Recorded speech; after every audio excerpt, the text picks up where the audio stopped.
Welcome back to the Cover 3 podcast here on CBS Sports. That's Bud Elliott. That's Danny Cannell. I'm Chip Patterson coming to you live at youtube.com/cover3 and everywhere you get your podcasts on demand, which speaking of, we got the bugs out, baby. All the audio platforms across Apple, Spotify, wherever you get your podcasts.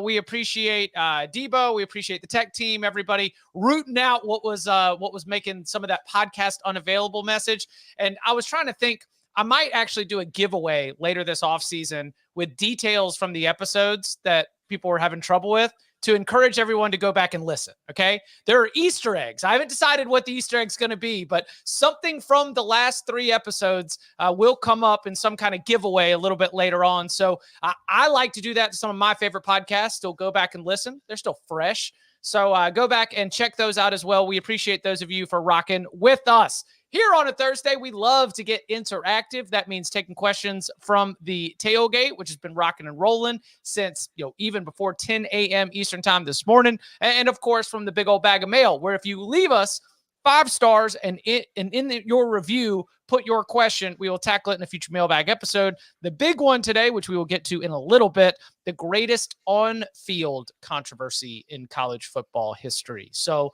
lots of hearts broken, lots of, yelling after the fact.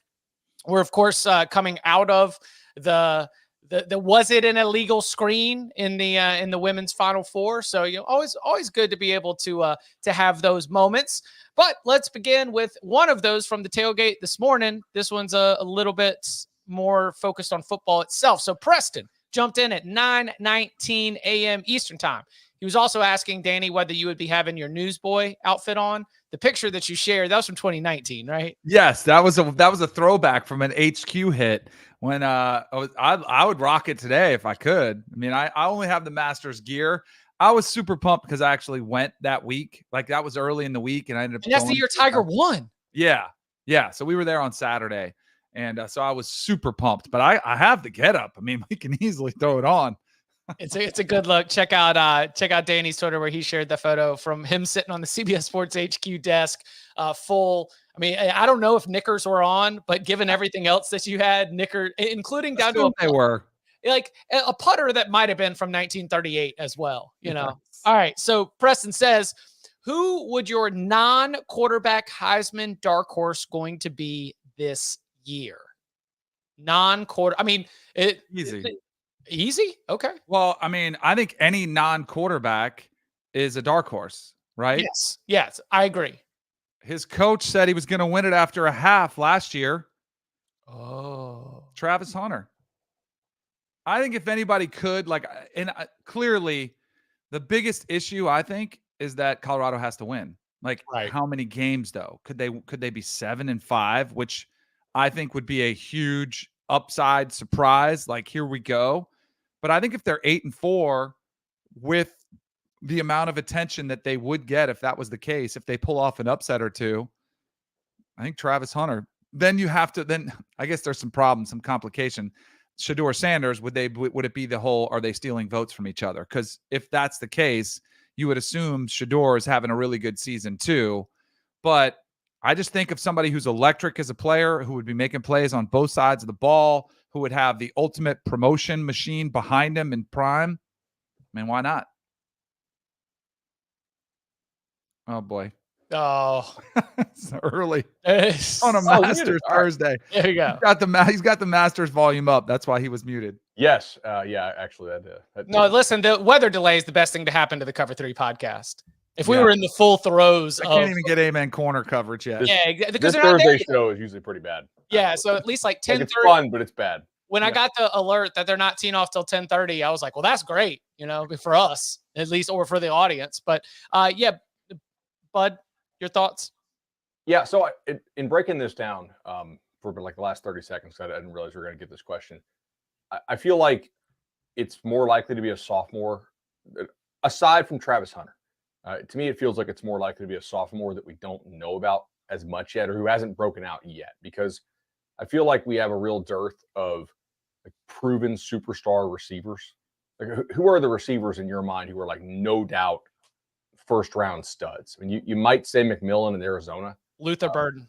Yeah. Burden, yeah, like maybe a Burden if Missouri goes on a magical run. We're certainly not going to give it to Brady Cook, I wouldn't think, and they don't really have recognizable names on that team to the national media. Like we know Nate Noel and some of their transfers, and Theo Weiss is a really nice, 6th-year player.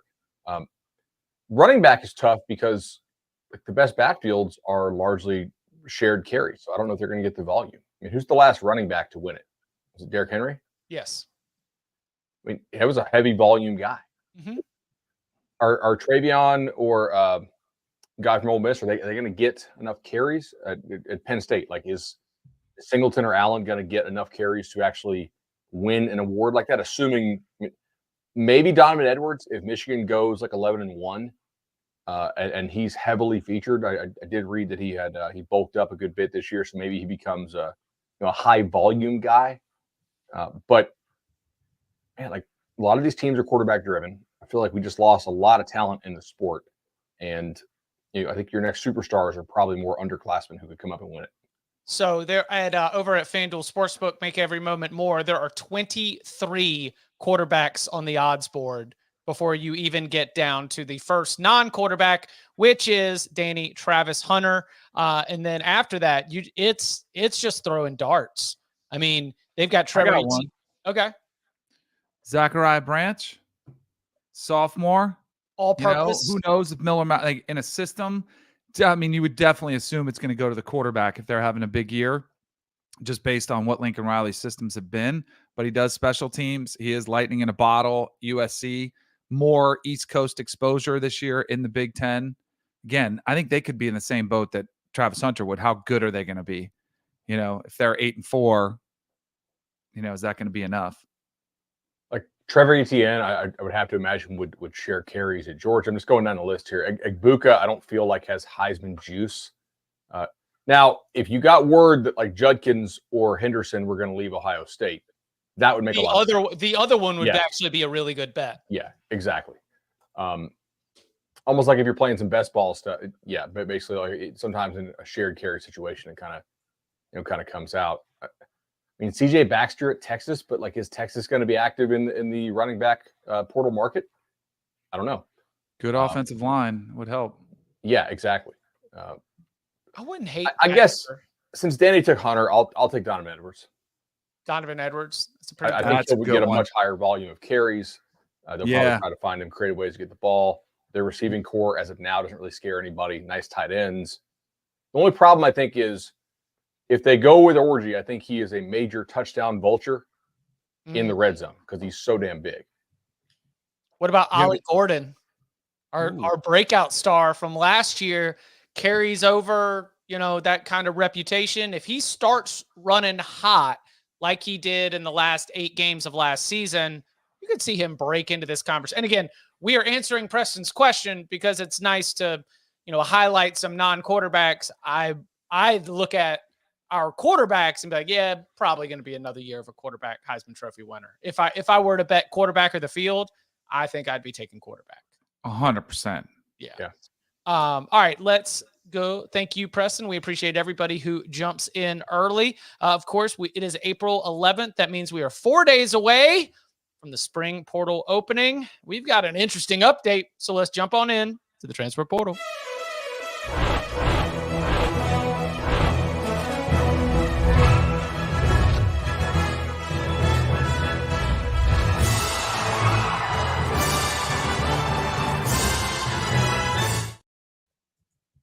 I guess Bear Alexander just loves for us to talk about him.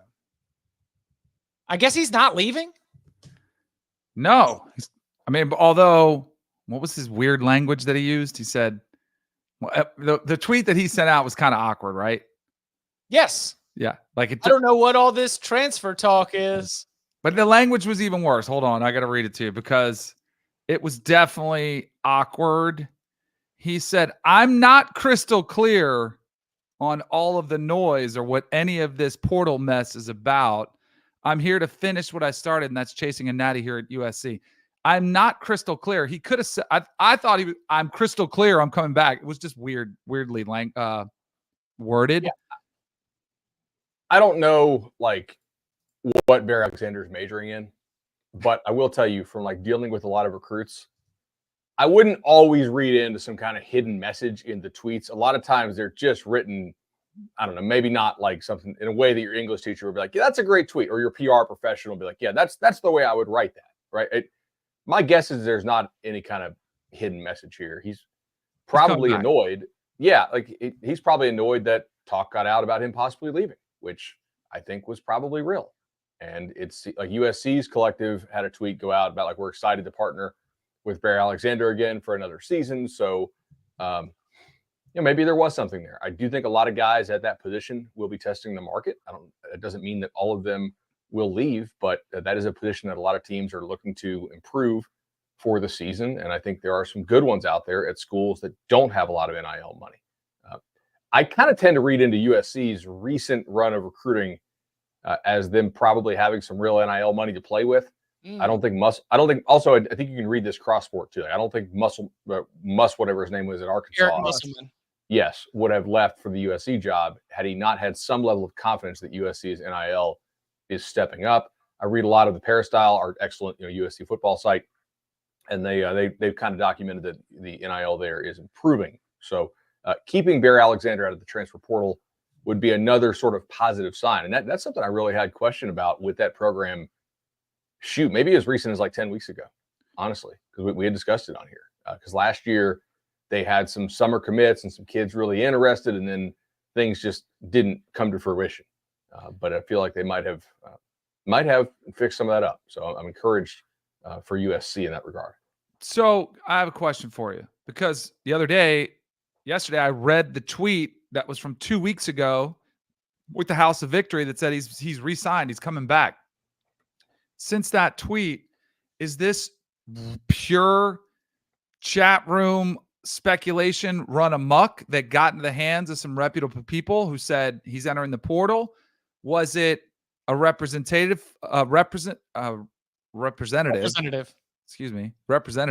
float this news to some of those reporters to get them to believe it so that he had more leverage? What's your best guess as to what happened, and how do we get to this place where it was reported by people that have pretty strong followings and have other stories that he was in the portal? How does that happen?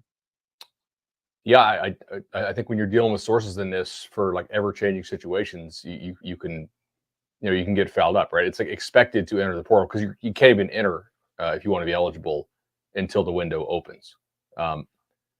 My guess is it was dealing with somebody on the representative side, but I don't actually know. So I don't know if it's really responsible to just guess.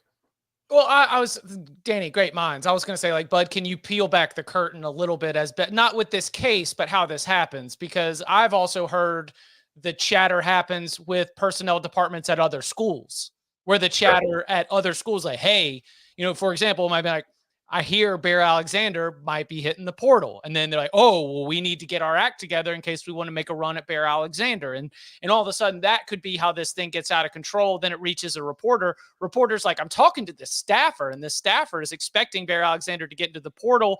If you're able to confirm it with somebody else, then you can potentially go with it, where,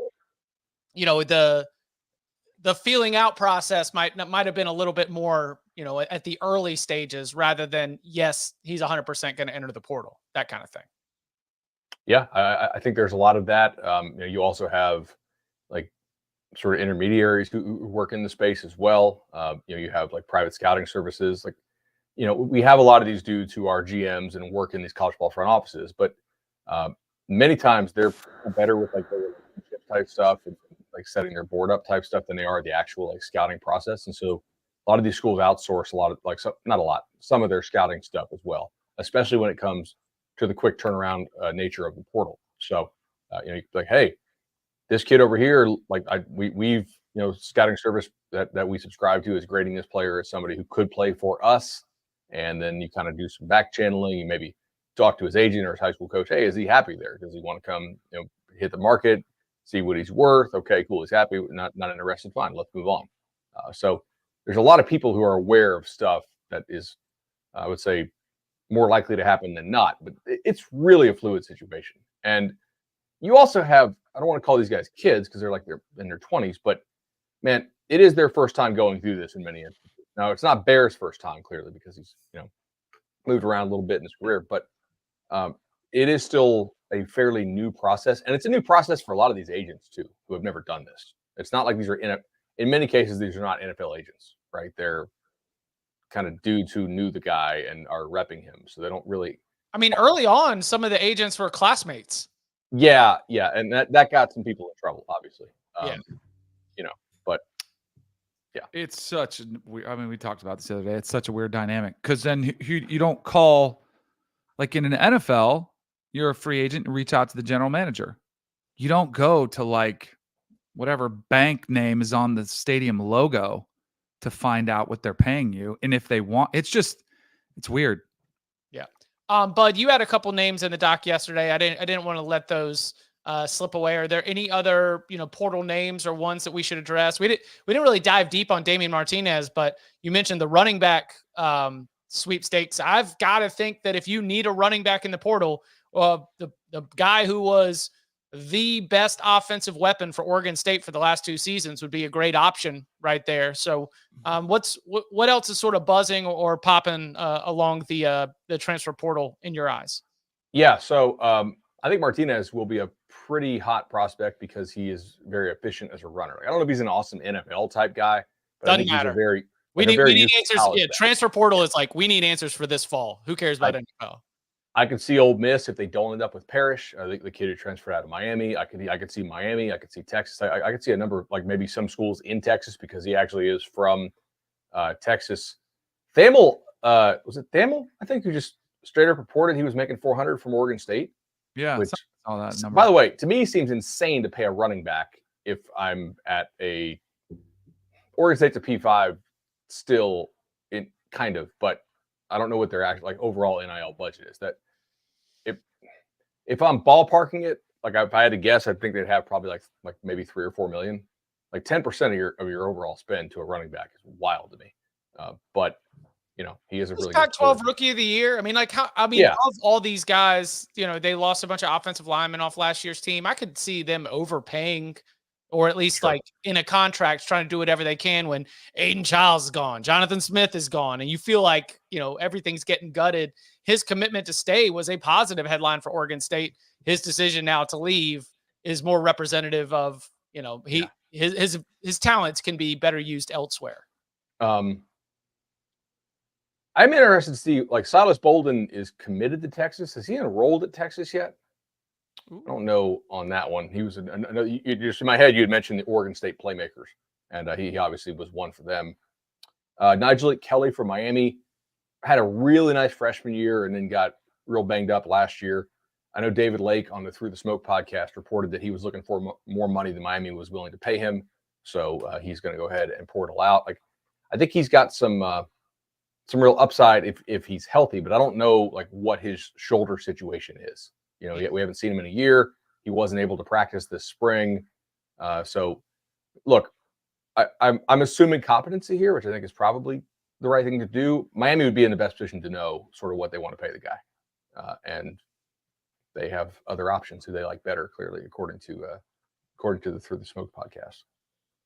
Interesting. All right. Do y'all want to, reports are O.J. Simpson's passed away. That sucks.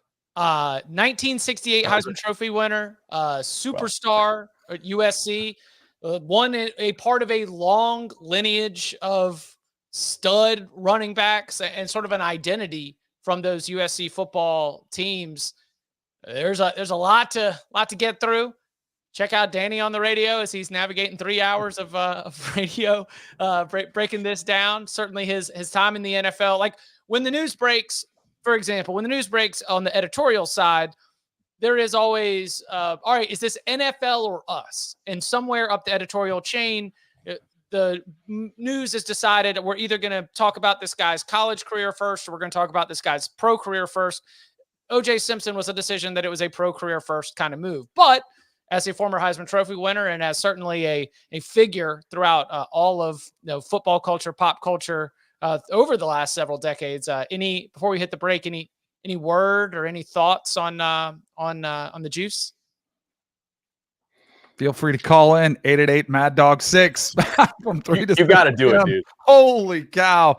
That's going to be interesting. I mean, it is one of the more complicated legacies. I mean, or is it? Like, I mean, it's not real complicated, but he was such an incredible player and had such an impact on his game and was at the height of everything when, due to his own doing, he became one of the most despised figures in all of sports. The rise and fall of OJ is just going to be one that goes down in the history of sports as one of the wildest lives ever lived, as far as the up and the down that he experienced. Same. I was awesome in the Naked Gun movies. Yes. Tremendous comedic talent. You're there with Leslie Nielsen. Leslie Nielsen's like one of the comedic goats. He hung his if there are younger people who are listening or in the chat, what would the equivalent be Michael Strahan? Like somebody who's at the top, like broadcaster. Michael didn't even, I don't even without the murder stuff. No, but if I'm saying pre-murder, what people perceived him as: former player, top broadcaster, movie, like actor. So he even, like, I haven't seen Strahan in acting, but like popularity wise, it feels like everybody likes Michael Strahan. I think everybody liked OJ. Like, he was a likable figure. Again, I wasn't behind the scenes, but to go from that to where everybody despises him, like, it's pretty insane. Oh, Robert in the tailgate, Gronk. Like, if all of a sudden everything went south for Gronk, then that would be maybe another one right there. But you're right, man. And some of the 30 for 30 was excellent, and I didn't experience him as the most marketable sports star in all of the commercials, like just all over the place. And then obviously everything going south after that. So, obviously, CBSSports.com, all the latest news, commentary on his legacy, news breaking this morning. So something I figured we would at least address, in addition to, I mean, if we're going to be given our live Masters updates, might as well address the news of the day as well.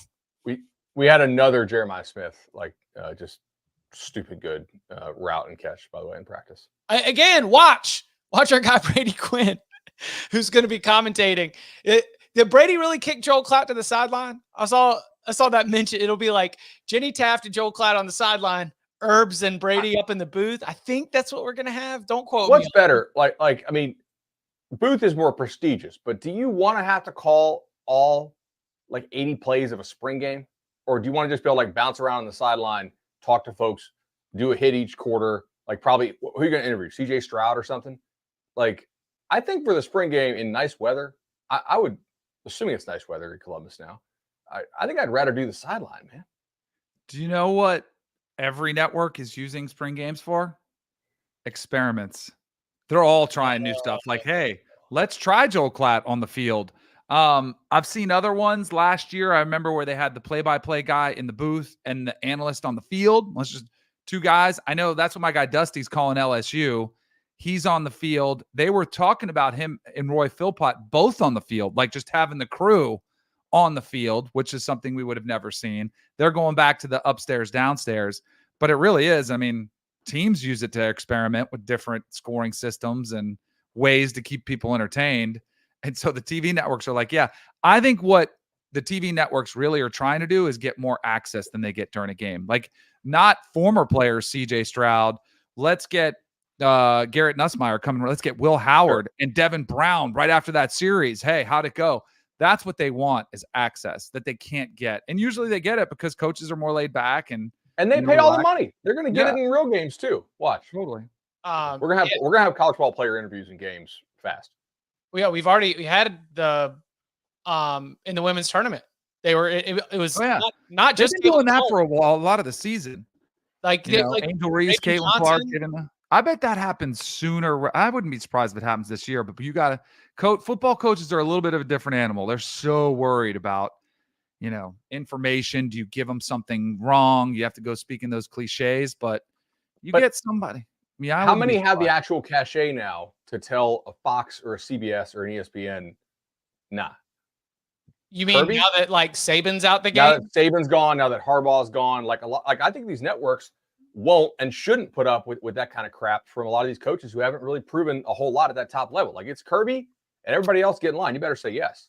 I don't know. I've they're been in cutting those the checks. production meetings. Coaches are so like just rigid, stuck in their ways, and control freaks. Where we've been in those production. Hey, coach, can we get and the producers are scared to ask. Can we get a little pregame, speech on camera? Can we bring a camera in the locker room? And it's not always yes. I would say more times than not, I'd say it's 60-40.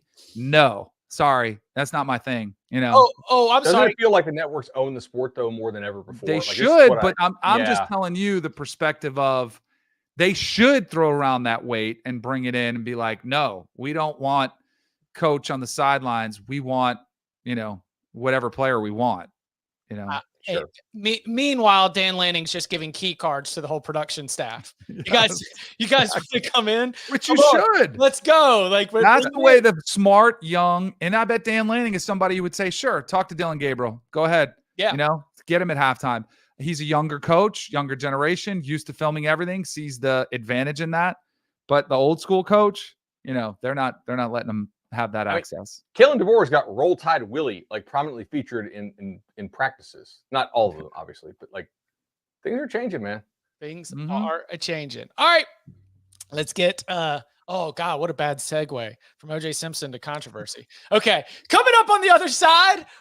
On-field controversy. On-field. What are some of the biggest on-field controversies in college football history? We've got some of ours. We've certainly gotten a lot from the tailgate. We'll get into all that and more next. The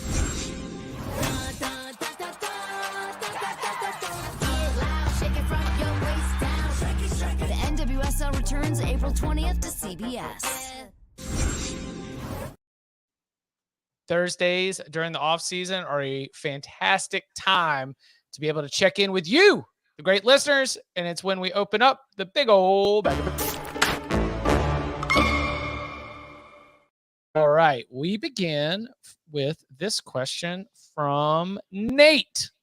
Okay, guys, it's almost summer. It's a long way from week 0. The college football brain is wandering to the most obscure questions and memories of yesteryear. Before I ask my question, I offer flattery. Chip, you are the salt and pepper king. Bud, you are the dude who we all know is the smartest dude in the room, but doesn't act like it, ... unless he absolutely has no choice. Danny, you're Pink from Dazed and Confused, but way better and not a quitter. And Tom, you're the coolest SOB at any given party. Enough of the flattery. On with the question. My question. What is the singular greatest on-field controversy the game has ever seen? My brain immediately goes to Mizzou, Colorado 5th down, the Miami, Ohio State call in the national championship game, and the crooked Big 12 refs putting 1 second back on the clock for Colt McCoy after Ndamukong Suh ripped his soul from his body all game. What y'all got, fellas? My first thought was the Miami, Ohio State. That's one that always, and maybe because I live in South Florida, I hear all the time Hurricanes fans complain about it, but that was, in that moment, on that stage to have that call, it is, but I think that's probably would be atop everyone's lists. It was so late. Was it bad or just that late? Flag came in so late. And that's where I don't know if I am firm enough in my stance about it being a bad call, but it looked bad because of how late the flag came in. Because you thought it was done, and then, oh no, there's actually a flag back there. So, given the stakes, that one was certainly on my list. I've got do you want me a flag? I just pulled was it that up. the same year that Notre Dame got screwed in the Orange Bowl? Was that 91? No, that was 02, 03. Yeah. Okay. This was going back to back potentially for Miami. They had just sorry. I was thinking about the Colorado one. I'm watching two things. Maurice Claret, he's a young number 13 he's on this watch the Ohio State players' reactions. They didn't think it was a call. They thought the game was over. Craig Krenzel's going back, head down. It's like, what just happened?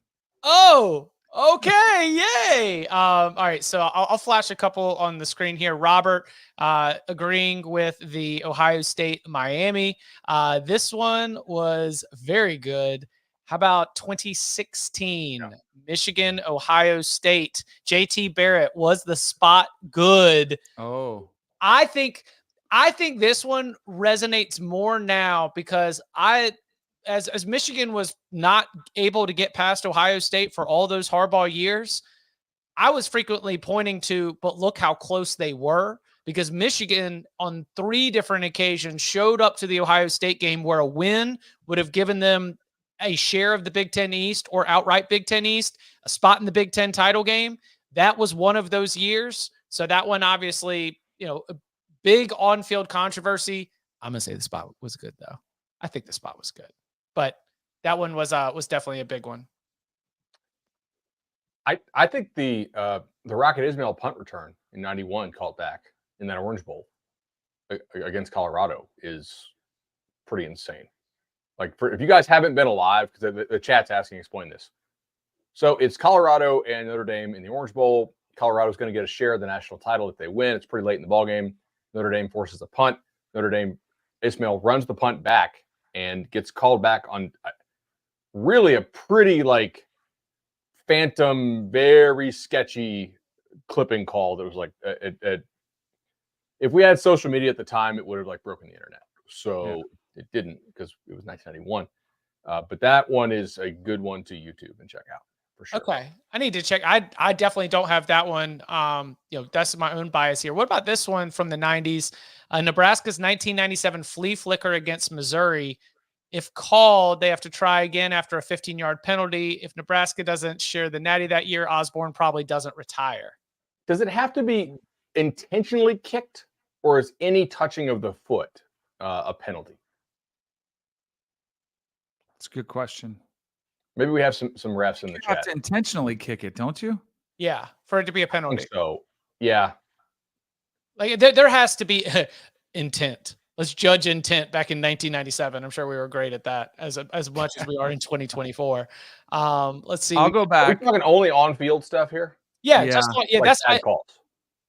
19. that is controversy is a bad call. Especially if it has great ramifications.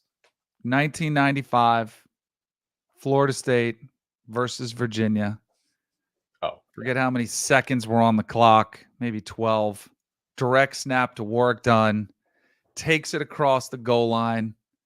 Officials don't see it. Ball kind of fumbles out. Then he has to drop on it. If there's instant replay, I think he crossed the plane. One of the worst calls. Probably cost us the national championship game or a title, because that took us back. That set us back.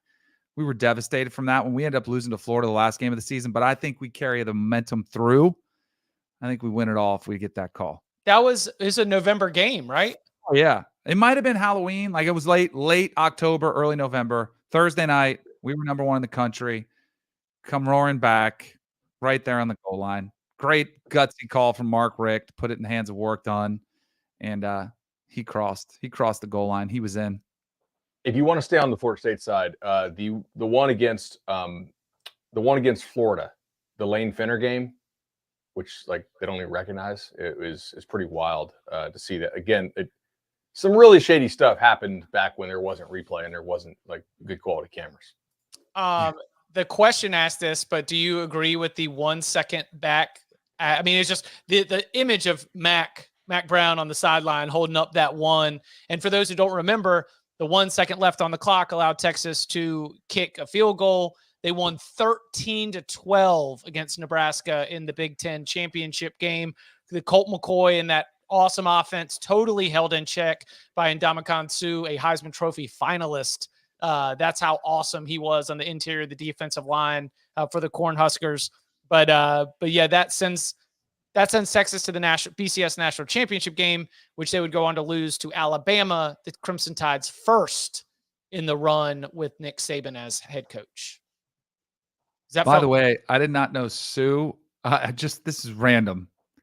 I just saw him tweet something last night. He did a deep dive on the airline industry. Very interesting on why travel is so complex now and why there's so many issues. It's I'm talking 15 threads, like long form tweet thread, if there's such a thing. And History of flying, like it's deep. It is a deep dive. And Dominican Sue did this? Yeah. It's one of the more random things I've ever seen. He's a different I wish cat. he would have done it at the opening in like 2016 when he would not get out of the way of everybody trying to actually like film like the offensive line and defensive line drills that we all came out there to see. Like he wasn't coaching, he was just a guest there. He just like insisted on being like 300 pounds and standing like right in everybody's way the whole time. It was insane. I mean, I'll read you just a tweet from the third thread. It wasn't until Boeing released the 707 in the 1950s that commercial air experiences resembled today. Still, it was extremely expensive and not many flew. And then continues and continues and continues. Like there's a history lesson in there too. It is bizarre. Do you know what that seems like to me? That seems like someone who got frustrated about leg room on a long flight and then all of a sudden was like, I'm going to get to the bottom of this. We used to have more leg room. We used to be a country, says Ndamukong Suh. I do want to push back a little bit. Like, I don't know that 95 FSU beats 95 Nebraska. That was the team that beat Florida by like a billion. 50. Yeah. They smoked them. 62-24. That was a pretty insane team. Come on, bud. Watch your mouth. You would have given a better game. Yeah. No, you're right. Nebraska was an absolute that wagon. team was insane. Yeah. All right. So I don't think this was all right. This one doesn't count as a controversy, right? Oklahoma State and Iowa State. I remember the missed field goal, but there wasn't a. No, that's like this year saying Florida State, was left out. Yeah. Okay. Or like 73 Ohio State, Michigan. Yeah. Or 6 of Alabama's titles.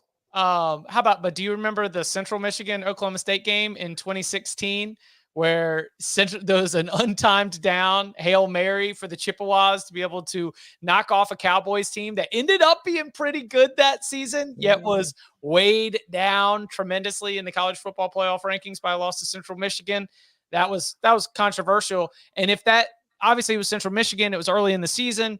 If that same result had happened in November, good gravy. It would have been way bigger. We just didn't know how good Oklahoma State was going to be that season and how impactful it was. But yeah, that was controversial. That was not a good call for sure. The one we didn't, but the Colorado 5 downs was one of the more, like you talk about social media breaking the internet, like that one. And could you imagine all like the screen grabs and the replays and showing and counting them out for you? That was one of those epic failures that, it's like, how does that happen? All right, here we go. Ready? Ooh. That's a great one. Georgia's overturned targeting call against Marvin Harrison Jr. in the Peach Bowl. Maybe more recent, but if it stands, there's a good chance that Georgia does not repeat and Ryan Day has a national championship right now. I thought it was the right call, but I don't really believe in targeting as a concept. So it was bang bang. But it was targeting on the field. Yeah, I'm glad they overturned it. Danny? I thought by the rule it was targeting.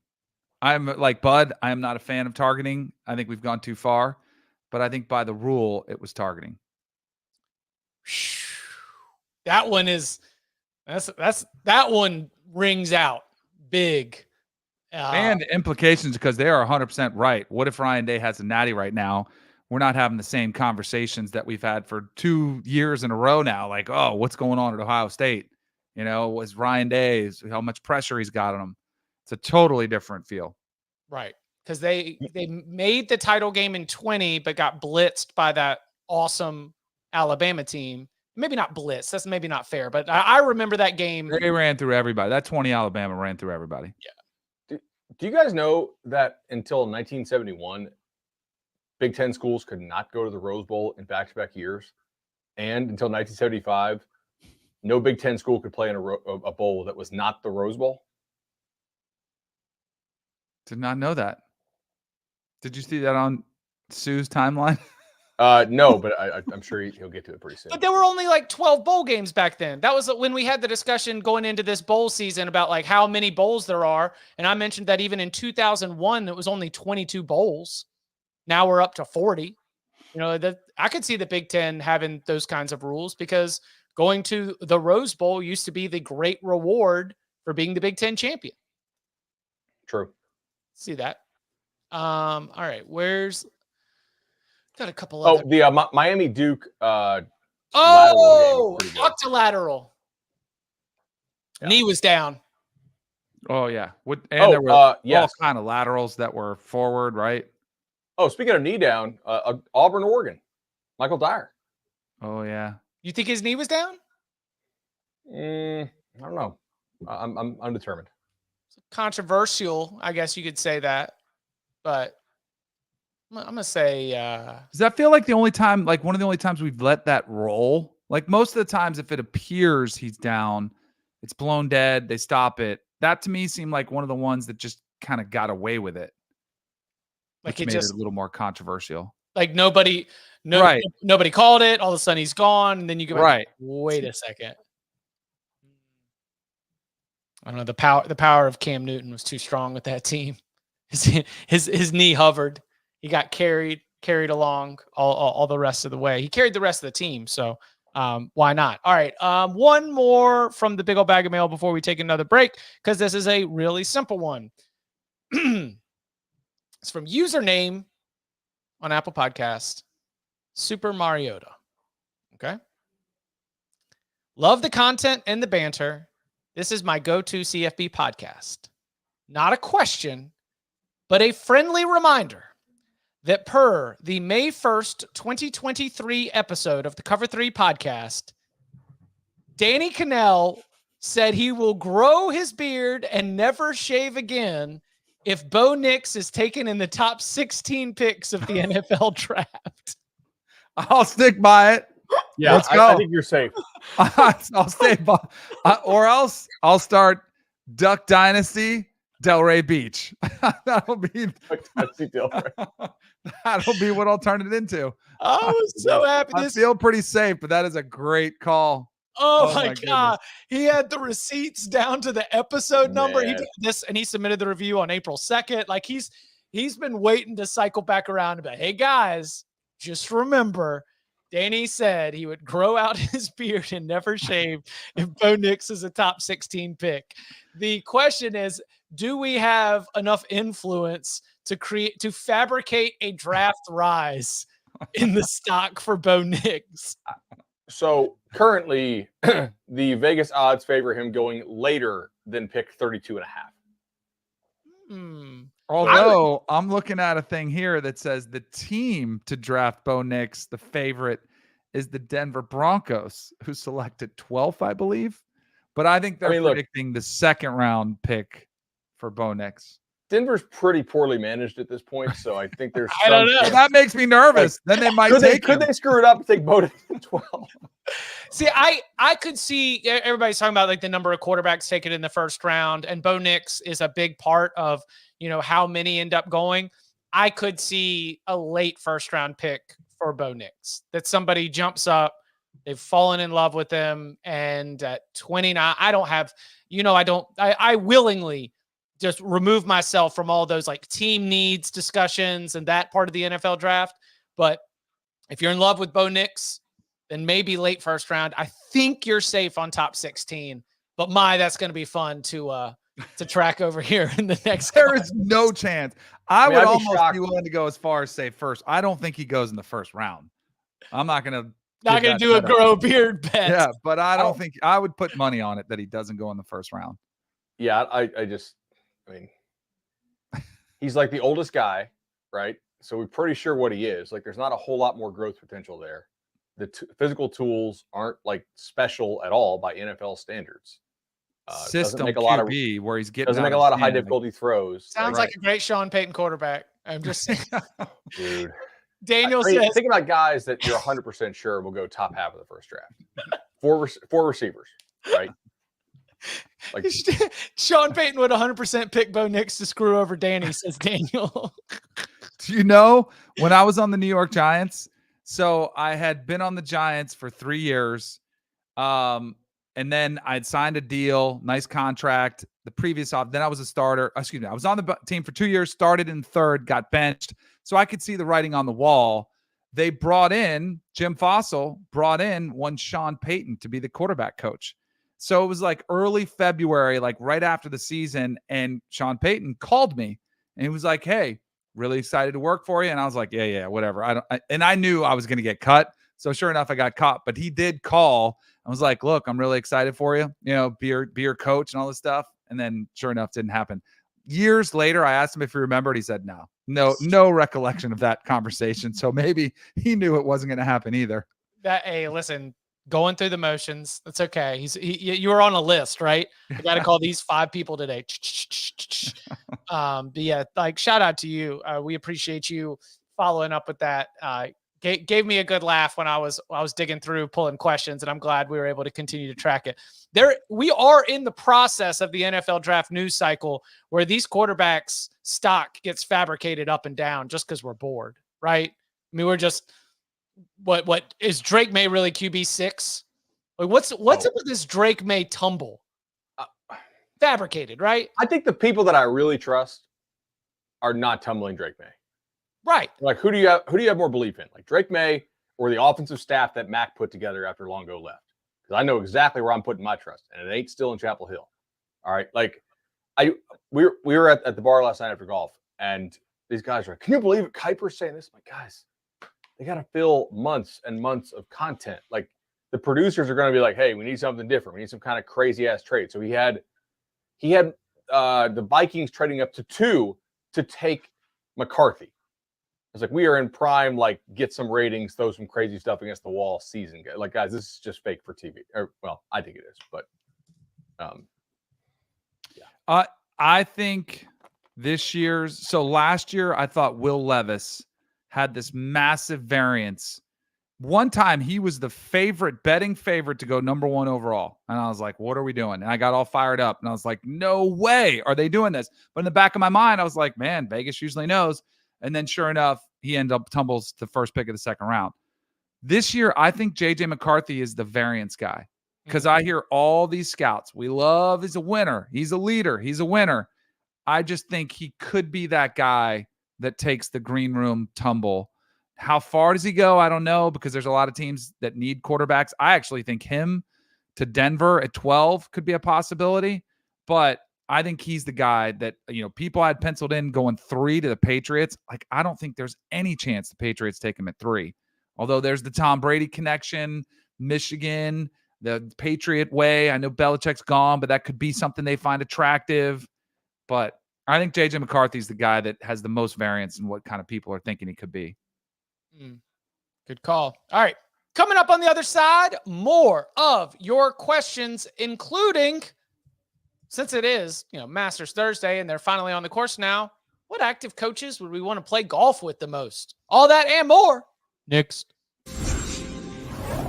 There are some things in life that you can't quite explain. An extraordinary story. Maybe it sounds flawless, looks effortless, or makes you feel like a part of history. The first ever goal for BFC. And when all of those phenomenons come together, it's perfect. Pitch perfect.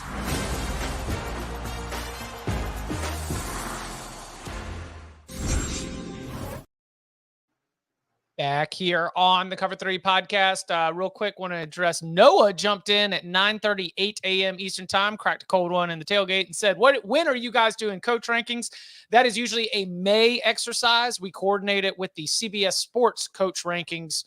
So we will be working with editorial, making sure all that's going down at the same time so we can analyze the full rankings while also giving you some context with our exact ballots along the way. So look for that. Usually about early to mid-May. That's about a month away.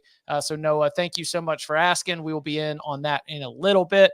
And then, as I said before the break, Jackson, which active head coaches you most want to play golf with? I think active is important here because Nick Saban, huge golf fan, always one that you feel like going out to play with him would be a good time. I watched the videos of him and Justin Thomas playing together. Seemed like it would be an enjoyable round. What coaches come to mind that you think you would want to play with? So this also is like, do you want to have a good conversation, have some beers, or do you want to have like a good match? Like, do you want to have somebody who knows what they're doing? Like, this is more complex for me as a golfer. I kind of want somebody I can compete with, that'll have but also will have fun. So it's more complex for you as a good golfer, I think. I would like somebody who at least I would want somebody that not a slow player. Right. Right. That's, to me, I was thinking about, we said knows what they're doing, just like is on schedule. A golfer who remains on schedule is definitely going to be a big part of that. And any college football coach, honestly, I don't think you have to be shooting par, but I would prefer them to break 90 just from a timing. Again, I'll give them some strokes. We'll have some fun, but that they kind of get into it. Damn, Danny, we're going to have trouble. I'm right there on that cut line for being able to play with Danny. Hey, listen, I stay on schedule. All right. I do. I miss a lot of greens in regulation, and I get a lot of bogeys. Yeah, I stare down a lot of long par putts. Is Dabo any good at golf? I think Dabo would be Dabo's fun. Good. I think he'd be competitive. Dabo can play. Okay. I know Hugh Freeze plays a pretty good bit. Yeah, I think he'd be good. I think Hugh Freeze would be really good to play with. Gundy? I bet he'd be competitive. He's a good athlete. Yeah. I bet he can swing it a little bit. It's hard to coach for that long and just still be like, I don't golf. Right. I mean, depending on young guys really don't golf. I mean, depending on what the NIL situation is, maybe Kirby would love to play with you. I'm just. I bet Kirby'd be fun. Doesn't Kirby have a hole at his house? I thought I remembered seeing a video go viral where there was a one of the par three. It is a little hole out back where he was having some fun hitting them. I bet Ryan Day golf. I know Ryan Day plays tennis. I don't want to play with Ryan Day. I'm just going to throw that out there. Tennis or golf or anything. I mean, golf, especially because that's a long commitment. Yeah. It's just me and Ryan Day for 4 hours on the course. Franklin play golf? Who'd you say? James Franklin. James Franklin. Yeah. Oh, I wonder if Lane's any good. Lane Kiffin be fun. I don't know if he plays. No. You know who was an absolute stick? Paul Johnson. Yeah, yes. He was really good. God, he was good. Jim Grobe was good. I actually played with Jim Grobe at one of those ACC Media Days deals. He was fun. He was really good. Yeah, Paul Johnson's supposed to be really good. He is. Beaver was okay. Paul Johnson was in a little bit different league than most of these guys. Brian Kelly any good? This sounds like an article for somebody to be at CBS. Yeah. Remember, there's that Chick-fil-A golf. Yes, I used to go to that. Yeah. That's this in one of my old emails. Get an invite back. Come on, Chick-fil-A. Let's go. Do they still do it? That's where I get that's where I know Dabo's plays and it's good. I mean, that's where Paul Johnson used to just rake, just show up there and dominate. Spurrier's two things on that. You got it. They do bring a partner. And so if you got a guy who's a former player who is a stick, that can, but Paul Johnson usually have somebody who's really damn good. And then Spurrier also was pretty good when he was playing for South Carolina it was the ACC SEC challenge thing, remember? Right. Yeah. I know. I'd like to know where Chip's ball is right now. Oh, okay. Yeah. So I've got the 2009 results in my email still. So it's archived. So we had Saban paired with Johnny Musso, Paul Johnson with John Barry, Kentucky Rich Brooks with Jared Lorenzen. That would have been an interesting one to watch. RIP. Ralph Friedgen with Neil O'Donnell. Oh, wow. Tubby Smith with Jim Peterson. Houston Nutt with Chris Mangum. Sidney Lowe for NC State with Monty Tao. Steve Spurrier with Sterling Sharp. Bobby Johnson at Vandy with Will Perdue. Frank Beamer and Del Curry. And then Jim Grove. That's awesome. That's a great group. That's the team. And then Jim Grove with Billy Packer. Oh, that's pretty good. Jim Grove's got some game. Yeah. Jim Grove's pretty good. You're right, though. The younger generation, I don't know if there are as many golfing coaches. I think they've realized the importance of recruiting 365. They ain't taking any time off. That's what I was thinking about. A lot of these coaches would be very frustrated with how long the golf round is. I don't know if they would truly be able to release and let go. I mean, the reason why it ended for the ACC football, I don't want to speak on behalf of any of our fine friends at the Atlantic Coast Conference office, but my read on why the golf with the coaches stopped is because the coaches generationally started realizing that if they didn't play golf, they could do their radio hits during the golf and then get out of town early. They would come and they would, do their day. And then instead of playing golf, they would get even more media out of the way and then be able to split. And That was only Paul Johnson was one of the last ones out there, but yeah, that's just because he was working on his. Here, do y'all call it gin or gin? Oh, I saw that Kyle Porter and the golf fellas going on that one. Oh, It doesn't bother me. I think I've called it gin. I call it Gin. Yeah. Okay. But like I wouldn't be Gin upset. show. What does Fornelli call it? He's new to it. Oh, that's a good question. We'll have to ask him. Kyle Porter's the best. He's got a newsletter called the Normal Sporter. I would definitely recommend reading that. But he got into the gin and the gin in deep. See, Blue Chicken says it's gin like booze. So it's a little bit of everything. All right, let's see. Kyle Porter was saying it like Jen. He did that whole video where his wife's name is Jen, and she's like, "No, it's not. That's my name is Jen. It's not Jen." Like, that was pretty funny. All right, so we got the active coaches. Also, one more in the spirit of the Masters. In the spirit of the Masters, what are the most beautiful bucket list college towns we should go to? I'll emphasize, not best tailgate experience, not best fanfare, just scenery and town experience. Athens, Chapel Hill, Oxford. I was trying to go up north, like I was trying to think of somewhere like Ann Arbor. It's a beautiful campus. Oh, Ann Arbor. I haven't been to Ann Arbor. It's bucket list for me, for sure. What else? I mean, South Bend, but that's more of football, but it's a beautiful campus. This is not a college town, but just like everything feels pretty and just like beautiful when you walk around there. UCLA's campus is crazy nice. Oh, Westwood. Interesting. Yeah. I could see that. App State, it's a good one. Boone, beautiful in the fall. Yeah. Go play Diamond Creek. Yeah. Leave changing season. You go walk around campus. It's pretty awesome. Lisa says Kent State is beautiful. Jerry, I've heard UNC is a great campus. It is. Ames is lovely around harvest season. Shout out to you, Isaac. Robert says Lubbock, Texas. I think you know what I think is beautiful? Both two schools, BYU and Utah. Like that area of the country is gorgeous. I mean, the mountains are backdrop. Both stadiums, you get the backdrop. I mean, Salt Lake is more of a downtown vibe. Provo's, definitely different, but they're both beautiful. Yeah, good stuff. All right. Well, we will be back on Monday. Again, we are absolutely loaded up with big time spring games all on Saturday. We will watch what we can. We will gather information from all the others and then come back on Monday with some of our biggest takeaways from the spring game action. Remember, that's going to include Ohio State. That's going to include Alabama. That's going to include Georgia. So lots to get into for teams that we believe will start the season among the top 10, 15 teams in the country. And you can follow him on Twitter at BudElliott3. You can follow him at Danny Cannell. You can follow me at Chip_Patterson.